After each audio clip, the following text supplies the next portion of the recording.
Today we're going to be reading Little Farm Animals.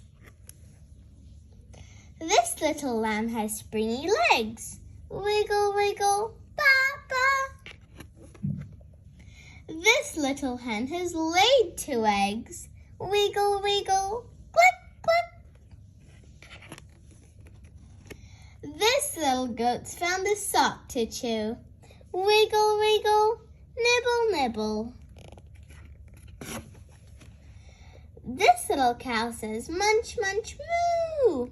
Wiggle, wiggle, chomp, chomp. This little horse jumps over a wall. Wiggle, wiggle, tally-ho. This little cat's curled up in a ball. Wiggle, wiggle, purr, purr. This little duck is out on the lake. Wiggle, wiggle, paddle, paddle. And this little dog has a paw to shake. Wiggle, wiggle, clever doggy. Thank you for reading this book with me.